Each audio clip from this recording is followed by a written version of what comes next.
আসসালামু আলাইকুম। সালাতে কসর সম্পর্কে হাদিস তৃতীয় পর্ব। গাধার উপর সওয়ার হয়ে নফল সালাত আদায় করা। এক এক প্রাণীর উপর সওয়ার অবস্থায় কিবলার দিক থেকে অন্য দিকে মুখ করে গেলে সে অবস্থায় সালাত আদায় করা যাবে, কিন্তু ফরজ সালাত নয়। আনাস ইবনু শিরিন থেকে বর্ণিত, তিনি বলেন, আনাস ইবনু মালিক যখন সিরিয়া হতে ফিরে আসছিলেন, তখন আমার তাকে সম্বর্ধনা দেওয়ার জন্য এগিয়ে এসেছিলাম। আইনুত্তাম নামক স্থানে আমরা তার সাক্ষাৎ পেলাম। তখন আমি তাকে গাধার পিঠে আরোহী অবস্থায় সামনের দিকে মুখ করে সালাত আদায় করছেন, অর্থাৎ কিবলার বাম দিকে মুখ করে। তখন তাকে আমি প্রশ্ন করলাম, আপনাকে তো দেখলাম কিবলা ছাড়া অন্য দিকে মুখ করে সালাত আদায় করেছেন। তিনি বললেন, যদি আমি আল্লাহ রাসূল সাল্লাল্লাহু আলাইহি ওয়াসাল্লাম কে এমন করতে না দেখতাম, তবে আমিও তা করতাম না। হাদিসের মান সহিহ হাদিস। সফরকালে ফরজ সালাতের আগে ও পরে নফল সালাত আদায় না করা। হাফস ইবনু আসিম থেকে বর্ণিত, ইবনু উমর একবার সফর করেন এবং বলেন, আমি নবী সাল্লাল্লাহু আলাইহি ওয়াসাল্লাম এর সঙ্গে থেকেছি।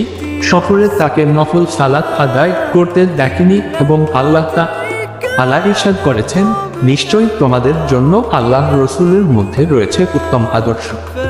সূরা আল আহজাব 33/221। হাদিসের মান সহিহ হাদিস। হাফস ইবনু আসিম থেকে বর্ণিত, তিনি বলেন, ইবনু উমর কে বলতে শুনেছি যে, আমি আল্লাহ রাসূল সাল্লাল্লাহু আলাইহি ওয়াসাল্লাম এর সঙ্গে ছিলাম, তিনি সফরে 2 রাকাতের অধিক আদায় করতেন না। আবু বকর, উমর ও উসমান এর রীতি ছিল। এক অত্র হাদিস দ্বারা প্রমাণিত হয় যে, আল্লাহ রাসূল সাল্লাল্লাহু আলাইহি ওয়াসাল্লাম সফরে চিরকালই কসর করেন, কখনো পূর্ণ সালাত আদায় করেননি। তাই একদল আলিমের মতে সফরে কাসর করতেই হবে, পূর্ণ পড়লে চলবে না। ইবনু উমর বলেন, সফরের সালাত 2 রাকাত। যে ব্যক্তি সুন্নাত ত্যাগ করবে সে কুফরি করে।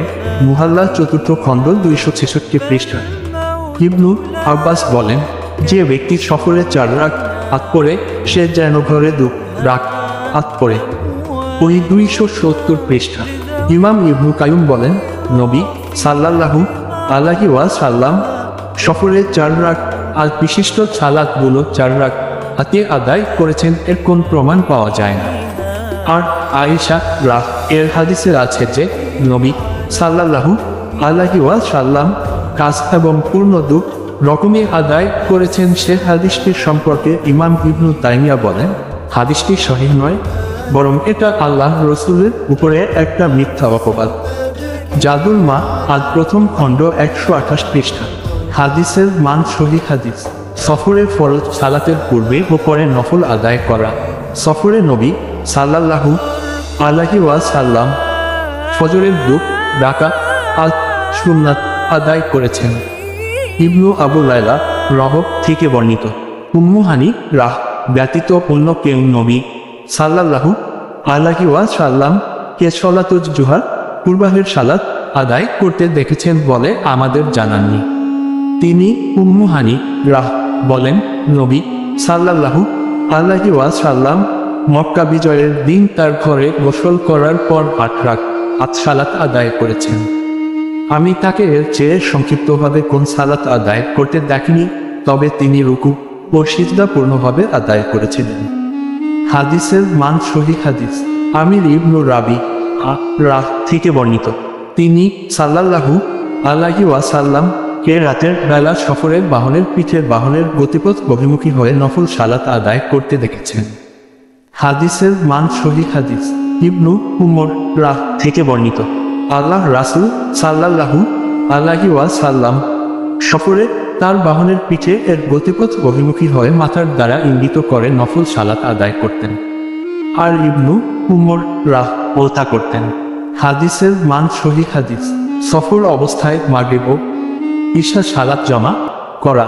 সালিম তার পিতা থেকে বর্ণিত, তিনি বলেন, নবী সাল্লাল্লাহু আলাইহি ওয়াসাল্লাম যখন দ্রুত সফর করতেন, তখন মাগরিব ও ইশা একত্রে আদায় করতেন। হাদিসের মান সহিহ হাদিস। ইবনু আব্বাস রাহ থেকে বর্ণিত।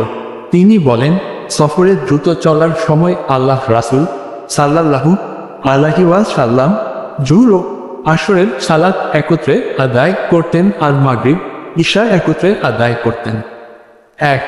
এক অত্র হাদিস দ্বারা ওয়াক্তের সালাত এক ওয়াক্তে একত্রিত করা চলে।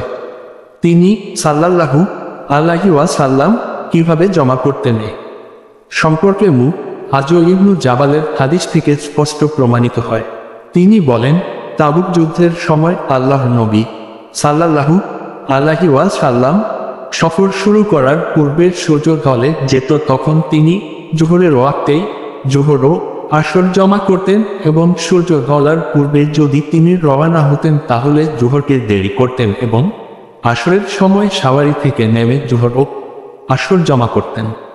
আর মাগরিবেও তিনি এরূপ করতেন, অর্থাৎ রওনা হওয়ার পূর্বে যদি সূর্য ডুবে যেত তাহলে মাগরিবের ওয়াক্তে তিনি মাগরিব ও ঈশা জমা করতেন এবং সূর্য ডোববার পূর্বে যদি রওনা হতেন তাহলে মাগরিবকে দেরি করতেন এবং ঈশার সময়ে নেমে মাগরিব ও ঈশা জমা করতেন। আবু দাউদ, তিরমিজি, মিশকাত 118 পৃষ্ঠা। হানাফিগণ বলেন, সালাত জমা করতে হলে প্রথম ওয়াক্তকে দেরি করে শেষ ওয়াক্তে নিয়ে গিয়ে এবং দ্বিতীয় ওয়াক্তকে একটু আগে টেনে ওয়াক্তের মাঝখানে জমা করতে হবে। অর্থাৎ জোহরের আওয়াল ওয়াক্তে আসর জমা হবে না এবং আসরের আওয়াল ওয়াক্তে জোহর জমা হবে না, বরং জোহরের শেষ ওয়াক্তে জোহর ও আসরকে জমা করতে হবে। আল্লামা রহমানী বলেন, বুখারী, মুসলিম, আবু দাউদ ও নাসাঈর রিওয়ায়াতকৃত আনাস ইবনু উমর ও জাবির কর্তৃক বর্ণিত সহিহ স্পষ্ট হাদিসগুলো হানাফিগণের উত্তম মতটিকে বাতিল বলে প্রমাণিত করে এবং এক কথার সাক্ষ্য দেয় যে ওয়াক্তের মধ্যে যে কোন এক ওয়াক্তে ওয়াক্তের সালাত জমা হতে পারে। মিরাত 2/269। ইমাম শাফিঈ, মালিক ও আহমদের মতো তাই আউল মা বোধ 1/472। হাদিসের মান সহিহ হাদিস। আনাস ইবনু মালিক রাহ থেকে বর্ণিত।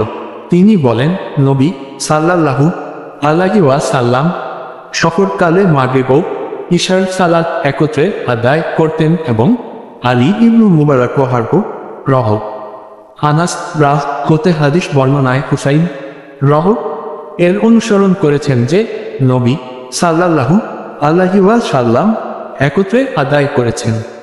হাদিসের মান সহিহ হাদিস। মাগরিব ও ঈশা একত্রে আদায় করলে আজান দিবে না ইকামাত। আব্দুল্লাহ ইবনু উমর রাহ থেকে বর্ণিত। তিনি বলেন, আমি রাসূল সাল্লাল্লাহু আলাইহি ওয়াসাল্লাম কে দেখেছি যখন সফরে তাকে দ্রুত পথ অতিক্রম করতে হতো তখন মাগরিবের সালাত এত বিলম্বিত করতেন যে মাগরিব ও ঈশা একত্রে আদায় করতেন। সালিম রহ বলেন, আব্দুল্লাহ ইবনু উমর রাহ ও দ্রুত সফরকালে ওই রকমই করতেন।